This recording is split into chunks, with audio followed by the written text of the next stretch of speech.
द्वार पर छिपा रहता है और उसकी लालसा तेरी ओर होगी और तुझे उस पर प्रभुता करनी। मौका दिया, अगर तू इसके ऊपर प्रभुता कर सकता है तो कर। इसका मतलब अगर तू इसके ऊपर प्रभुता कर सकता है तो आने वाले समय में हो सकता है आप हाबिल के समान भेंट चढ़ाएं। समझ रहे हैं? समझ में आ रहा है? लेकिन परमेश्वर तो सर्वज्ञानी, उसको तो पता है कैन ने क्या करना है, लेकिन दखल अंदाजी नहीं देगा परमेश्वर।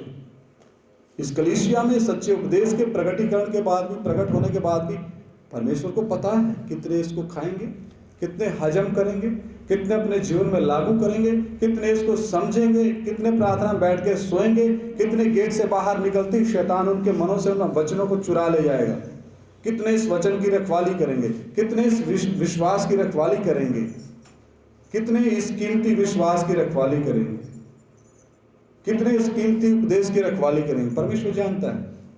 लेकिन मौका सभी को है। जैसे मिस्र से निकालते समय 32 लाख को मौका था, ऐसे ही मौका सभी को। 8 वचन पढ़े। फिर काइन ने अपने भरा हाबिल ਨੂੰ ਕੁਝ ਕਿਹਾ ਅਤੇ ਜਦ ਉਹ ਖੇਤ ਵਿੱਚ ਸਨ ਤਾਂ ਇਹ ਹੋਇਆ ਕਿ ਕਾइन ਨੇ ਆਪਣੇ ਭਰਾ ਹਾबिल ਦੇ ਵਿਰੁੱਧ ਉੱਠ ਕੇ ਉਹਨੂੰ ਮਾਰ ਸੁੱਟਿਆ।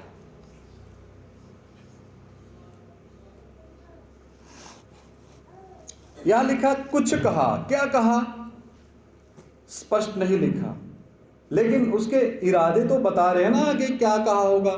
हो सकता उस समय कुछ ऐसी बातें कही हो जिसने, और वो तो वैसे ही शरीफ था, धर्मी था, विश्वास कर लेता था हाबिल। उसने भाई का विश्वास किया और बड़े भाई की आज्ञा का पालन किया, उसका कहना माना। तो उसके बाद यहां पे लिखा है मैदान में ले गया और अपने भाई हाबिल को मार दिया। उत्पत्ति 3:9। ताकि यहोवा परमेश्वर ने आदमी ने पुकार के आख्या कि पहले किथे हैं। हाँ जी, दोबारा पढ़ें। ताकि यहोवा परमेश्वर ने आदमी ने पुकार के आख्या कि तू किथे है। जब आदम और हव्वा पाप में गिरे, परमेश्वर उनको भी आवाज देता है, हे आदम तू कहां है। अब देखिए यहां भी एक आवाज वैसी सुनने को मिलेगी।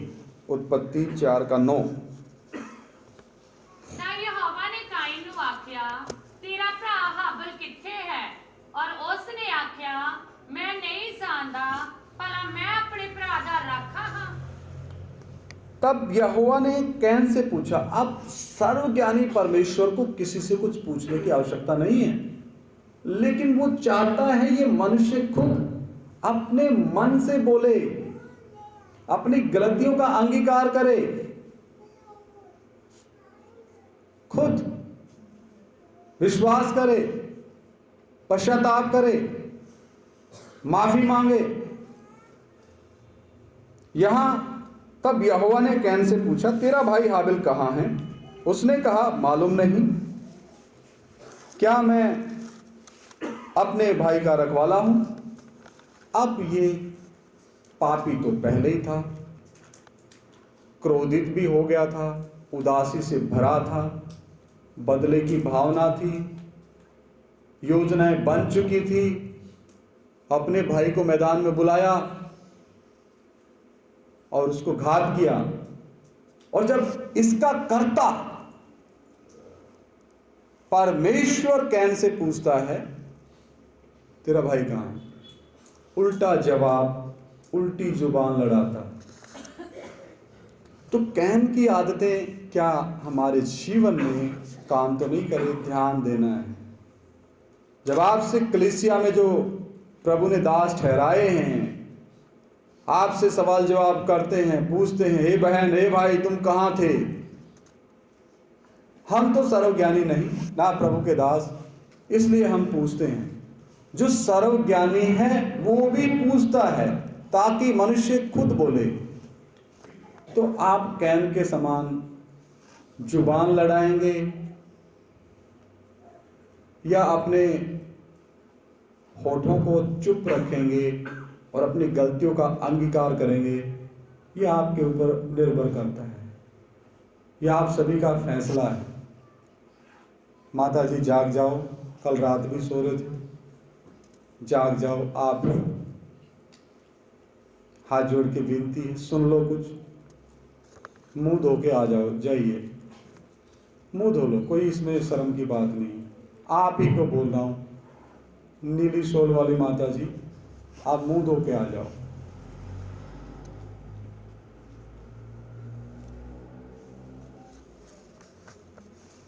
हालेलुया। कोई फायदा नहीं है यदि यहां सोने के लिए आए हैं तो।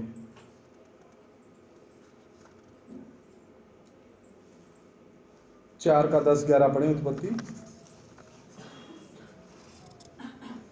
फिर उसने आख्या कि तैं की कीता, तेरे भरा दे लहू दी आवाज जमीन वालों मेरे अगे दुहाई देंदी है। हुण तू जमीन तो जिहने अपना मुंह तेरे भरा दे लहू नूं तेरे हथों लैण लई खोलिया है, श्रापी होया।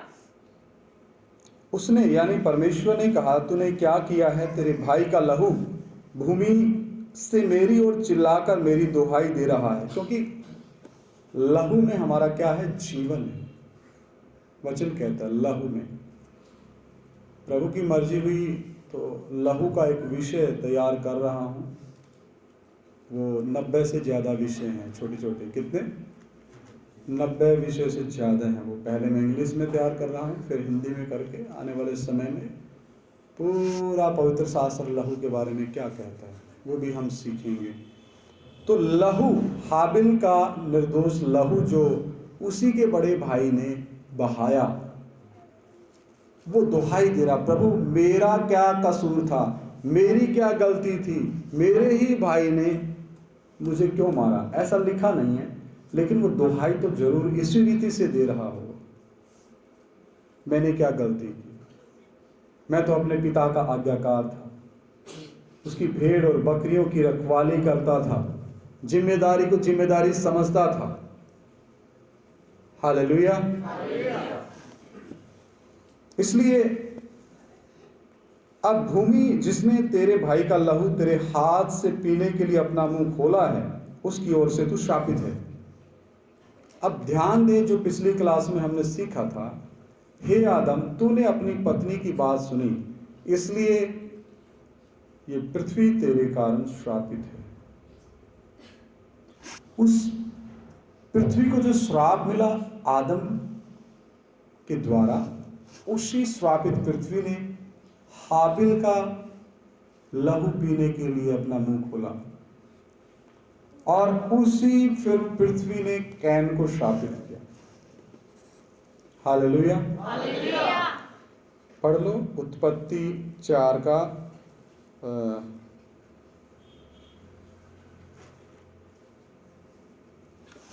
आदम वाला उत्पत्ति 3 अध्याय,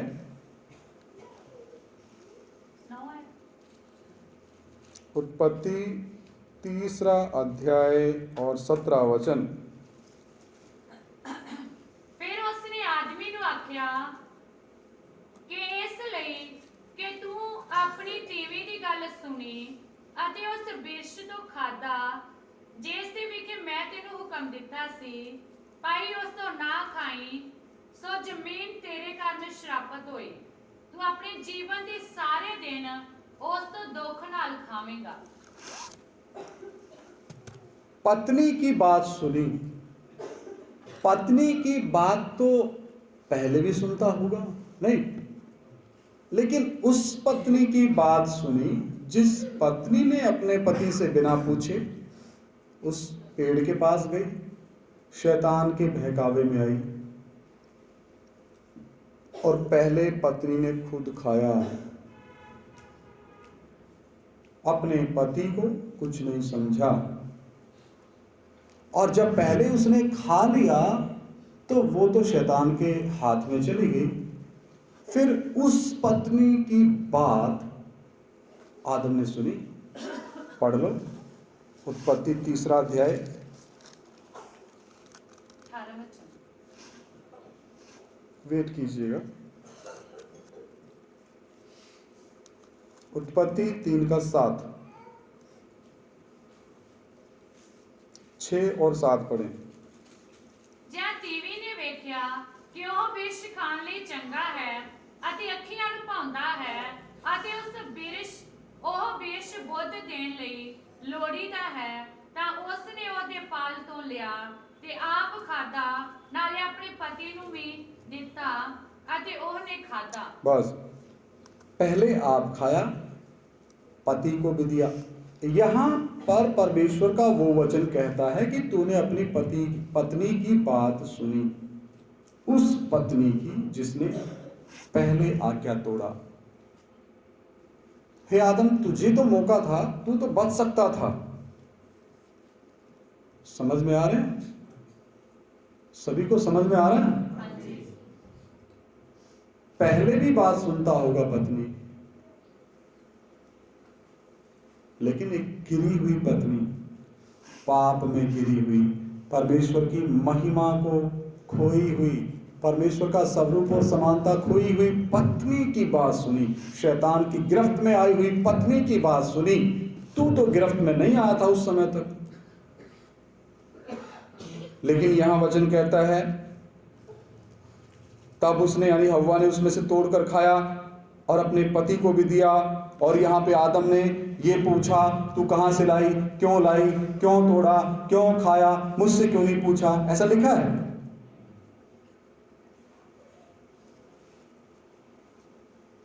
यहां पे साफ लिखा है अपने पति को भी दिया और उसने भी खाया।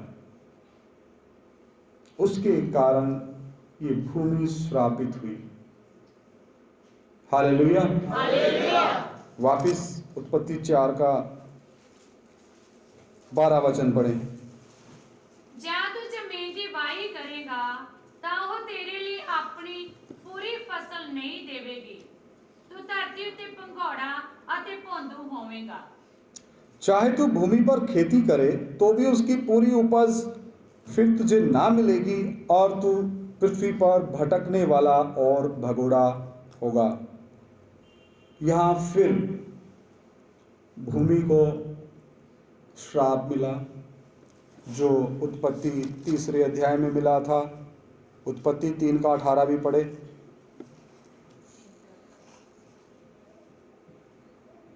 ਉਹ ਕੰਡੇ ਅਰ ਕੰਡਿਆਲੀ ਤੇਰੇ ਲਈ ਉਗਾਵੇਗੀ ਅਤੇ ਤੂੰ ਪੈਲੀ ਦਾ ਸਾਗ ਪੱਤ ਖਾਵੇਂਗਾ। हाँ जी, आपको वचन क्लियर हो रहा है? तो कितना वचन परमेश्वर का सत्य है। इसमें ये बिना मिलावट के शुद्ध आत्मिक अन्न आपको दिया जा रहा है, शुद्ध आत्मिक अन्न। अब आपके ऊपर है इसको ग्रहण करना है, खाना है, अपने हृदय में जमा करके रखना है, या यहीं जैसे आए वैसे ही चले जाना, सब कुछ यहीं झाड़ के चले जाना है। अच्छा जी, जय मसीह की। गेट से बाहर निकलते ही जो अंधकार की शक्तियां खड़ी हैं सब वचनों को चुरा लें। फिर जाकर मुझे क्या सीखा था बहन कमला बताना। बहन कमला ने तो नोटबुक में लिखा ही नहीं, भाई सोनू ने तो नोटबुक में लिखा ही नहीं। वो तो ऐसा कंप्यूटर है, सब अंदर समाता है। प्रेरित पौलुस का भी नंबर तोड़ देते हैं। नोट्स इसलिए बनाए जाते हैं ताकि आप उनकी दोहराई कर सकें, आप दूसरों को सिखा सके आने वाले समय में। ये तोड़े कीमती मोती अपने पास संभाल के नहीं रखना, इनको बांटना है। आप लोगों को सेहत में मिल रहा है तो इस लायक बनना है, इनको बांटने लायक बनना है। वचन कहता है समय के हिसाब से तो तुम्हें गुरु हो जाना चाहिए। ध्यान रखना, प्रभु हिसाब मांगेगा। आपके लिए वो वचन दिए थे, उनका आपने कैसे इस्तेमाल किया, किन किन को बताया, हिसाब होगा। वहां समय नहीं देखा जाएगा कितने बज गए, अनंत काल है। ध्यान रखना, यदि मसीह के न्याय आसन के सामने पहुंचे तो नरक से बचाओ। यदि वहां नहीं पहुंचे, गुप्त आगमन में नहीं उठाए गए, तो बड़ा श्वेत सिंहासन तैयार है। तो अपने आप को चेक कर ले, मैं कैसी मेहनत करता हूं। उत्पत्ति 5 का 1 से लेके 5 तक पढ़ें। अब जब हाबिल को कैन ने मार दिया, कैन हत्यारा बन गया, उसके बाद परमेश्वर आदम और हव्वा की गोद को फिर हरा भरा करता है। 5वें अध्याय में हम प्रवेश कर चुके हैं उत्पत्ति की किताब सीखते सीखते। तो सभी जोर से हालेलुया बोलें, हालेलुया। सभी को समझ में आ रहा है? 5वां दिन है और 5वें अध्याय में हम आ चुके हैं। इसके बीच में और भी विषय, और भी वचन पवित्र शास्त्र से पवित्र आत्मा ने दिए, वो भी सीखे हैं। अभी आदम की नई पीढ़ी शुरू हो रही है। हाँ, 1 से लेके 5 तक पढ़ें। ਇਹ ਆਦਮ ਦੀ ਕੁੱਲ ਪੱਤਰੀ ਦੀ ਪੋਥੀ ਹੈ। ਜਿਸ ਦਿਨ ਪਰਮੇਸ਼ਰ ਨੇ ਆਦਮੀ ਨੂੰ ਉਤਪੰਨ ਕੀਤਾ, ਉਸ ਨੇ ਪਰਮੇਸ਼ਰ ਵਰਗਾ ਉਸ ਨੂੰ ਬਣਾਇਆ, ਨਾਰੀ ਉਹਨਾਂ ਨੂੰ ਉਤਪੰਨ ਕੀਤਾ ਤੇ ਉਹਨਾਂ ਨੂੰ ਅਸੀਸ ਦਿੱਤੀ। ਅਤੇ ਜਿਸ ਦਿਨ ਉਹਨਾਂ ਨੂੰ ਉਤਪੰਨ ਕੀਤਾ, ਉਹਨਾਂ ਦਾ ਨਾਮ ਆਦਮ ਰੱਖਿਆ। ਆਦਮ 130 ਵਰ੍ਹਿਆਂ ਦਾ ਹੋਇਆ ਤਾਂ ਉਸ ਤੋਂ ਇੱਕ ਪੁੱਤਰ ਉਸ ਵਰਗਾ ਤੇ ਉਸ ਦੇ ਸਰੂਪ ਉੱਤੇ ਜੰਮਿਆ ਅਤੇ ਉਸ ਨੇ ਉਹਦਾ ਨਾਮ ਸੇਤ ਰੱਖਿਆ। ਆਦਮ ਦੀ ਉਮਰ ਸੇਤ ਦੇ ਜੰਮਣ ਦੇ ਪਿੱਛੋਂ 800 ਵਰ੍ਹਿਆਂ ਦੀ ਸੀ ਅਤੇ ਉਸ ਤੋਂ ਪੁੱਤਰ ਧੀਆਂ ਜੰਮੇ। ਆਦਮ ਦੀ ਜੀਵਨ ਦੀ ਸਾਰੀ ਉਮਰ 930 ਵਰ੍ਹਿਆਂ ਦੀ ਸੀ ਤਾਂ ਉਹ ਮਰ ਗਿਆ। हालेलुया। कितनी उम्र थी? कितनी? 930। पहले हजार साल उम्र थी। और सबसे जो ज्यादा उम्र का वो मतुसेलह है, 969। अब जब हम उत्पत्ति में आगे बढ़ेंगे, उम्र घटती जाएगी। जबूर में प्रवेश करेंगे तो बिल्कुल ही घट जाएगी। तेरी उम्र दे बरे 70 साल होंगे। ये मनुष्य ऐसा है, इसको जितनी लंबी उम्र दे दो ना, पाप करने की इच्छा खत्म नहीं होगी यदि वो प्रभु में नहीं है।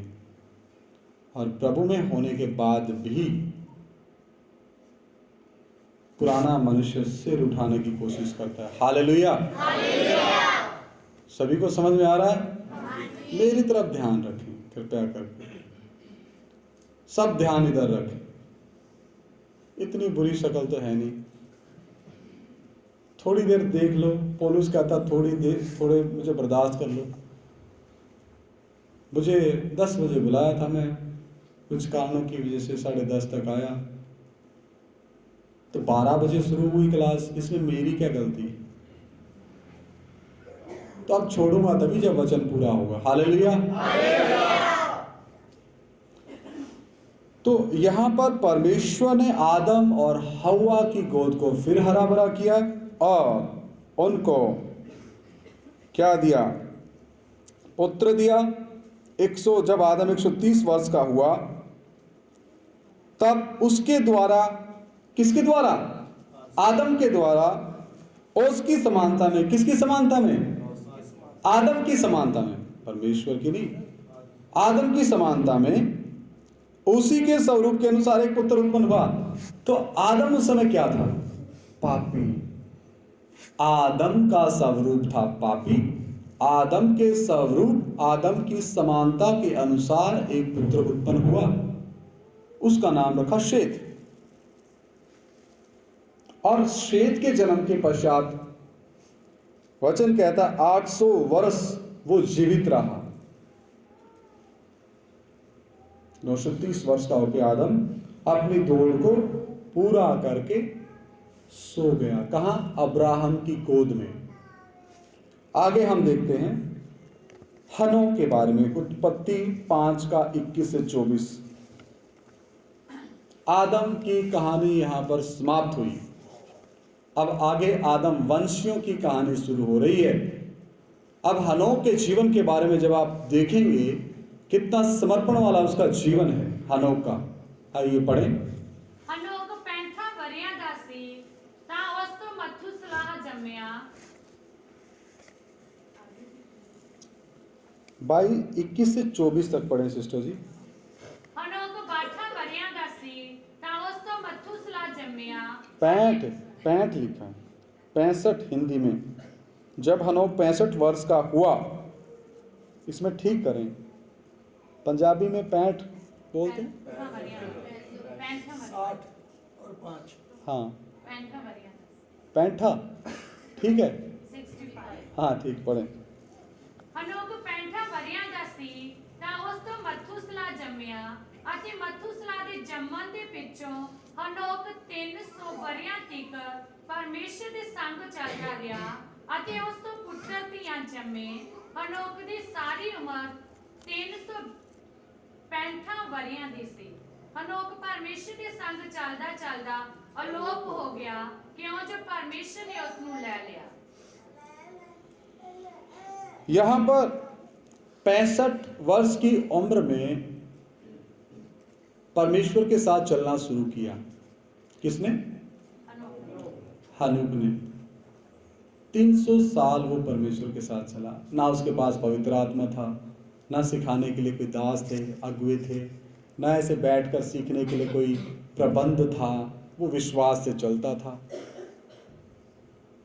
उसको यहोवा परमेश्वर के ऊपर विश्वास था और वो विश्वास लगातार 300 साल तक बना रहा। इसलिए तो यहूदा की पत्री में विश्वास के बारे में एक वचन मैं पढ़ना चाहूंगा, निकालें। यहूदा की पत्री एक ही अध्याय है उसमें।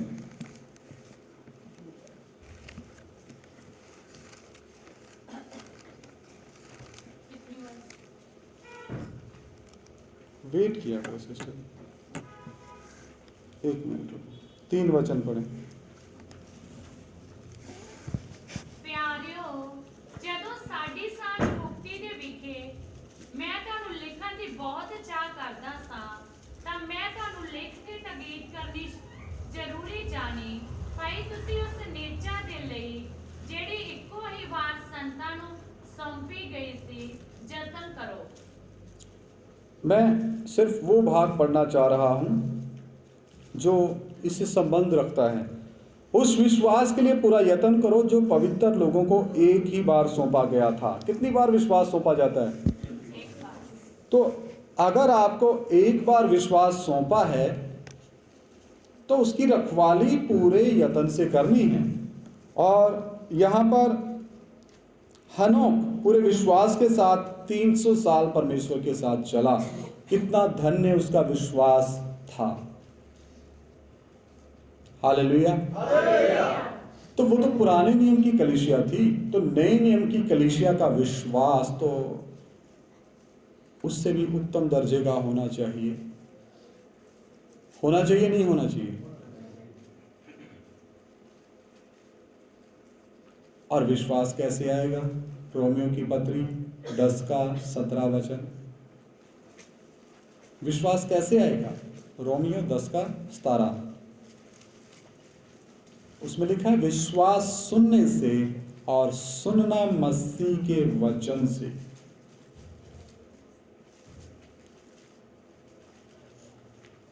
पढ़ें रोमियो 10 का 17। ਸੋ ਪਰਮੇਸ਼ਰ ਸੁਣਨ ਨਾਲ ਅਤੇ ਸੋ ਪ੍ਰਤੀਕ ਸੁਣਨ ਨਾਲ ਅਤੇ ਸੁਣਨਾ ਮਸੀਹ ਦੇ ਬਚਨ ਤੋਂ ਆਉਂਦਾ ਹੈ। विश्वास कैसे आता है?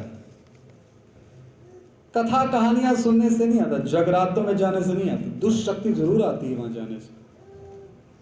फ्री में एक तो पहले ही पाप का गुलाम, फिर सारा संसार दुष्ट के वश में पड़ा है, फिर संसार का जो ईश्वर है लोगों की बुद्धि को अंधा कर रखा है, देखते हुए भी नहीं देखते। ये शराब की बोतल है, इस पर लिखा है दारू पीना स्वास्थ्य के लिए हानिकारक है, नहीं देखते, पीनी है। सिगरेट पीना स्वास्थ्य के लिए हानिकारक है, नहीं देखते। देखते भी हैं, समझते नहीं, सुनते भी हैं, समझते नहीं। गुटखा खाने से कैंसर होता है, ठीक है खाएंगे, पान पराग खाएंगे, मिराज खाएंगे, जगराज खाएंगे, पता नहीं कितने राज खाएंगे। इससे प्रमाण है कि संसार के ईश्वर ने लोगों की बुद्धि को कितना अंधा करके रखा है। जागिए भाई साहब, समाधि में नहीं बैठना, यहाँ पे हाथ जोड़ के विनती है मेरी, आंखें खोल के परमेश्वर का वचन सुनो। समाधि लगाने वाला प्रोग्राम नहीं है यहाँ पे, बाबा जी ने समाधि लगा ली। आंखें खोल के सुनो। एक तो वैसे ही आंखें बंद कर रखी हैं, देखते हुए भी नहीं देखते, सुनते हुए भी नहीं सुनते, फिर यहां करके फिर सोते हैं।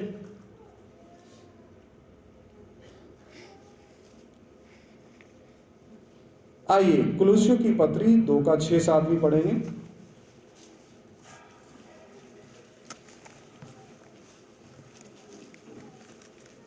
ਸੋ ਜਿਵੇਂ ਤੁਸੀਂ ਮਸੀਹ ਯੀਸ਼ੂ ਪ੍ਰਭੂ ਨੂੰ ਕਬੂਲ ਕੀਤਾ, ਤਿਵੇਂ ਤੁਸੀਂ ਉਹਦੇ ਵਿੱਚ ਚੱਲਦੇ ਜਾਓ ਅਤੇ ਜੜ ਫੜ ਕੇ ਅਤੇ ਉਹਦੇ ਉੱਤੇ ਉਸਾਰ ਕੇ ਅਤੇ ਆਪਣੀ ਨਿਹਚਾ ਵਿੱਚ ਦ੍ਰਿੜ ਹੋ ਕੇ ਜਿਵੇਂ ਤੁਹਾਨੂੰ ਉਪਦੇਸ਼ ਹੋਇਆ ਸੀ ਧੰਨਵਾਦ ਵਾਲਾ ਕਰਦੇ ਜਾਓ।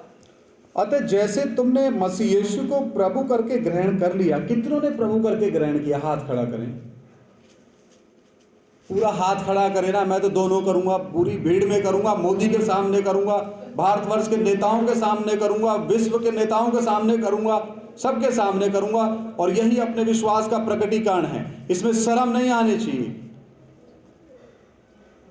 हाँ, बहुत बढ़िया। अब करना क्या है? विश्वास तो कर लिया, ग्रहण कर लिया, वैसे ही उसमें चलना है जैसे हनोक चला विश्वास में 300 साल।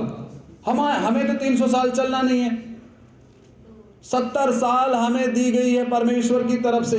35 साल तो हम बिस्तरे पे चलते हैं पड़े पड़े, सही है, सोते हैं ना। 24 घंटे में 12 घंटे की तो रात है, 12 घंटे का दिन। 35 साल तो बिस्तरे पे बीतेंगे हमारे। फिर बचे 35 सालों में से बचपन, पढ़ाई लिखाई, नौकरी, जवान हो गया, शादी करनी, शादी होगी, शादी से पहले घर बार बनाना, शादी होगी, बच्चे क्यों नहीं हो रहे, वो टेंशन, बच्चे हो गए, उनका पालन पोषण, बच्चे क्यों नहीं जवान हो रहे, बच्चे जवान हो गए, उनकी नौकरी, उनकी पढ़ाई,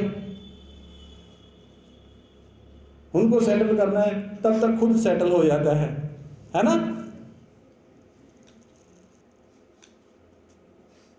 तब तक खुद सेटल हो जाता है। ध्यान रखिए, 35 साल तो सो के बिताएंगे हम। और पत्रस, दूसरा पत्रस में लिखा, परमेश्वर के यहां एक दिन 1000 साल के बराबर है। स्वर्ग का एक दिन पृथ्वी के 1000 साल के बराबर है। तो 1000 साल तो हमारी उम्र ही नहीं है। अगर 1000 साल भी उम्र हो मान लो, फिर भी परमेश्वर के सामने तो एक दिन है ना। बोलेगा तू 500 साल सोया, 500 साल जागा। अब 500 साल में तो तेरा बचपन, ये जवानी, ये पढ़ाई, ये लिखाई, ये नौकरी, फिर शादी, कई बार कनाडा के वीजे में पढ़ा रहा, अमेरिका के वीजे में, न्यूजीलैंड के वीजे में, ऑस्ट्रेलिया के वीजे में, यहां से निकल के मैं वहां सेटल हो जाऊं, वहां से भी मौत तो वहां भी आएगी। 133 करोड़ से ज्यादा हमारे भारतवर्ष के लोग हैं, हम यहां रह करके बेहतर सेवा कर सकते हैं। हम वहां कितनी ही बेहतर सेवा करने जाएं, ये सोचते डॉलर के लालच में आए हैं। बहुत गंदी सोच बना रखी है शैतान ने नामधारी सेवकों की। समझ रहे हैं आप?